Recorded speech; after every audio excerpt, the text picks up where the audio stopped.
Thank you for tuning in to the Queen's Court podcast, a space curated for women by women. Here we celebrate empowerment, faith, sisterhood, and growth. So pull up a seat, settle in, and let's step into the rain room together. Welcome back to the Queen's Court, a space curated for women by women where we come to reflect, to heal, to grow, and to do the inner work that's required to become who God called us to be. I'm your host, Neicey Ford. I want to say that this is a sacred space. It's a space for truth, faith, accountability, and most importantly, for becoming. So wherever you are, I want you to take a breath. Release what you're carrying and pull up a seat because court is now in session. A couple of weeks ago, we had a pastor come to the church, and he started out by saying, we've made some mistakes that we wish we hadn't made. Despite what we've done, God still sees a future for you. You can still look like the old you, but there is a new you ahead. He then referenced Jeremiah 29:11, which is one of my most favorite scriptures, which says, "For I know the plans I have for you, declares the Lord, plans to prosper you and not to harm you, plans to give you a hope and a future." Because of that truth, we should never look down on someone because of their past, because we don't know what God is preparing for their future. I remember when my brother was first, when he first began walking in ministry, and this was years ago. I used to hear the whispers, people talking about what he used to be and what he used to do. And truth be told, he wasn't out here just wilding. He just didn't look like someone people thought God would use. Or mm, a better way to state that is he didn't look like what God had cleansed him into. Um, so I wrote a poem for him that was called Common because people always love to say, I remember when you was this, or I remember when you did that. But those moments have long passed. So what God has cleansed is no longer unclean or common. And that's where that poem came from. There's no condemnation. He had been sifted. So the pastor or the reverend, he came out of Luke 22:31 through 32, where it says, Simon, Simon, Satan has asked to sift all of you as wheat, but I have prayed for you, Simon, that your faith may not fail. Simon was Peter's pre-conversion name, so I want you to keep that in mind. And the sifting process, when the sifting process looks like this. So, and this is the pastor's words, not mine. He said, you take the wheat to the threshing floor. You shake out the impurities. You toss it up into the air.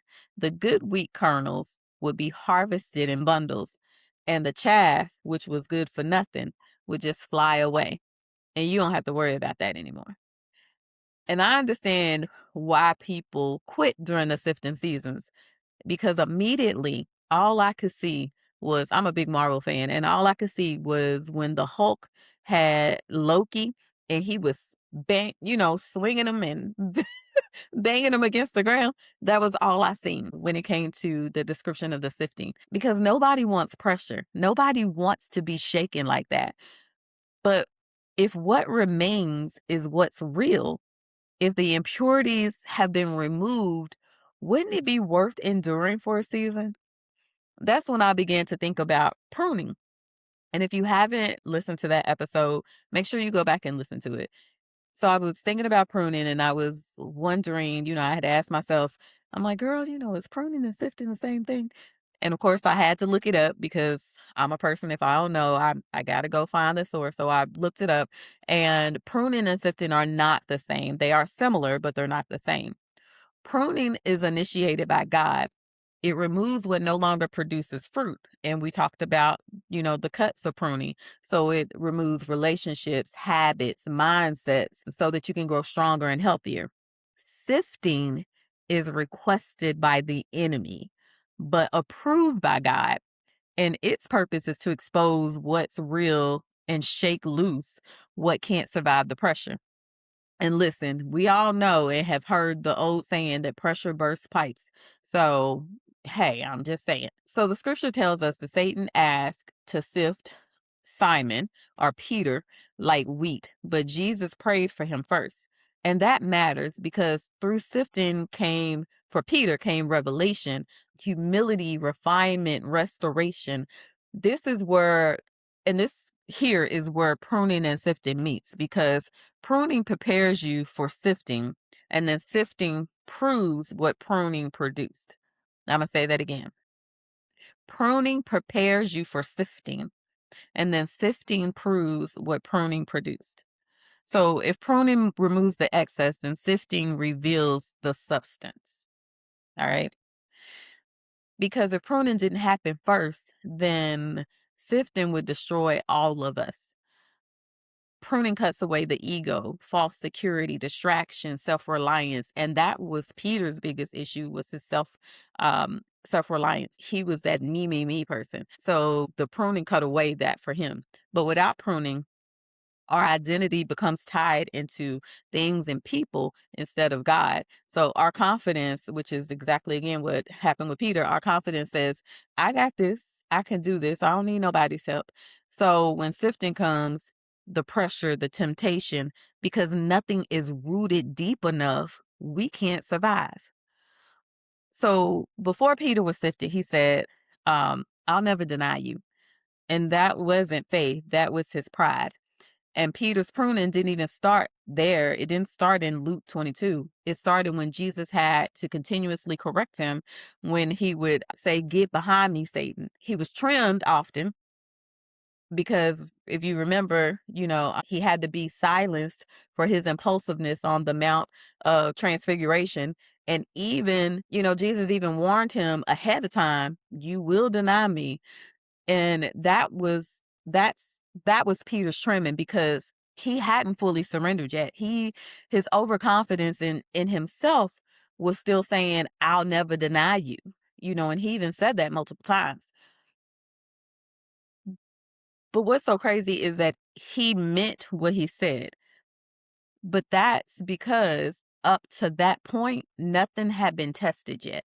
So it's easy for us to say, when we look at people in other situations, that'll never be me until it is you, or I'll never do that until you do it. So this is where fear makes his grand entrance, is with Peter, is in the courtyard when the woman recognized him and said, "You were with him." That's when the pressure hit. And in my mind, like, I see this big old elephant just sitting on his chest, because fear stepped in, his loyalty, because he realized loyalty suddenly had a cost. And it's like, oh my God, am I going to pay? What am I going to do? So Peter, he didn't deny him, because he didn't deny Jesus because he stopped loving him. He denied him because fear had exposed that his confidence was built in himself. And when Peter locked eyes with Jesus after denying him, that was the sifting. And I tried to put myself in his shoes, because I'm imagining, dang, what would have, what would I have done, had I been in that same situation? I probably would have done the same thing, because I don't know, and again, I don't know what I would have done if that had been me, but I am saying that I probably would have been that fearful as well, just knowing what the consequences of saying, "Yes, I was with this man," what those consequences would have been. So out of fear, he denied him. But again, this is the part, or this is the moment where Peter's sifting began. So what collapsed in that moment wasn't Peter's calling. It wasn't his faith either. It was the version of Peter who thought, "I got this." That pain, that revelation, that pruning, that was what was going on at this particular moment. But Peter didn't walk away.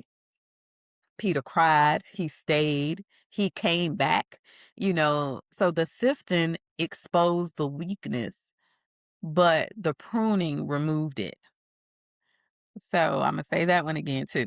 The sifting exposed the weakness. So the sifting exposed his self-confidence or his self-reliance, and then the pruning removed it. it wasn't, and I want y'all to look up these two terms too. And so there wasn't a identity collapse for him. It was an identity confrontation. So I want you to look up identity collapse and identity confrontation and see what those mean, because I know that there's been plenty of moments for me, plenty of nights when all I could say is, Jesus, help me. So this was that moment for Peter, because he knew that at this moment he couldn't do it on his own.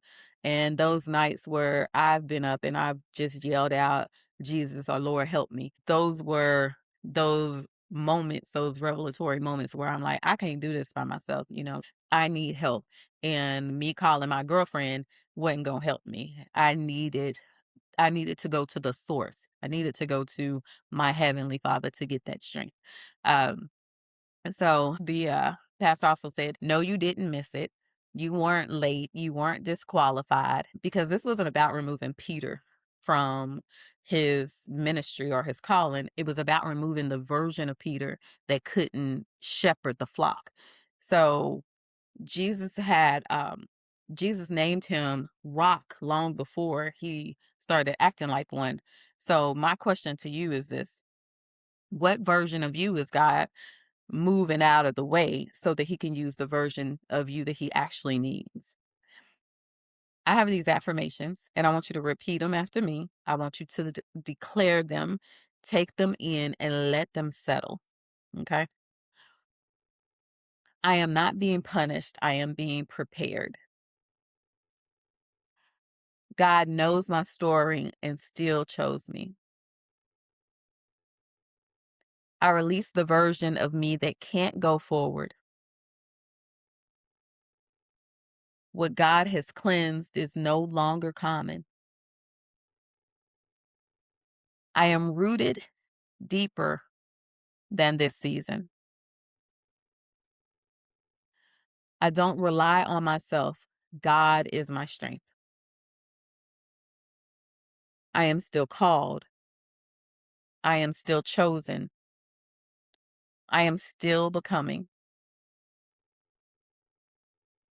And then I want to, the poem that I wrote for my brother, I've changed the pronouns in it to fit me, but I want to read that poem. I love the poem when I wrote it many, many years ago. Like I said, I think it was early 2000s or mid 2000s. Um, but it's called Common. I have fallen and I have failed, but I am not the only one. Now, maybe I'm the first to admit my faults, my imperfections, and my flaws, and stand before you, blemished, tarnished, stained, less than perfect, and still not be ashamed. Yes, I have fallen and I have failed, but I am not the only one. My past is just that. Precedent long ago, times of yore, an earlier period, what went before, ancient times, history. But there will always be his stories and her stories. Those who want to be the first to publicize my wrongs. Those who think they're doing the community as well as God a public service by telling them what I used to do and who I used to be. But I interrupt this public service announcement with this very important message, and that is this: God already knows me, and still he chose me. So people who live in glass houses should not throw stones. And if that's the road that you want to take, then start by publicizing your own wrongs. See, I have fallen and I have failed, but I am not the only one. My wounds are deep, my scars visible, my heart is open, allowing the issues of life to seep out, but I am not the only one. He who is without sin, please cast the first stone. And you see, Jesus said that this would happen to me. He said that no one in the world would believe what God had done for me. He said that no one in the world would believe the things that God had brought me through. He said, girl, they talked about me. So what makes you think they won't talk about you too? But why should I be bound when God has set me free? I am free from persecution. I am free from iniquity. I am free from accusations. I have thus been cleansed, washed, and set apart. You see, God saw past my faults and he examined my heart. And God told them all, he said, I know what she used to do and I know who she used to be, but she is my chosen. God chose me. And what God has cleansed, you may not call common. So I want to say thank you for sitting with me in the rain room today. And remember that sifting is God shaping you, then sifting is God showing you what He shaped you into. So I'll repeat what Pastor Cosby said, and that is, no, you didn't miss it. You were ahead of the lesson. We've all made some mistakes that we wish we hadn't have made. And despite what we've done, God still sees a future for you. So if this episode blessed you, be sure to subscribe, share, and leave a review so that other women can find encouragement too here. You've been listening to The Queen's Court, where faith meets real life and every woman learns to reign again. So be sure to follow and subscribe Spotify, Apple Podcasts, and YouTube at The Queen's Court Pod, and connect with our community on Instagram at The Queen's Court Pod and TikTok at The Rain Room. See you next time in The Queen's Court.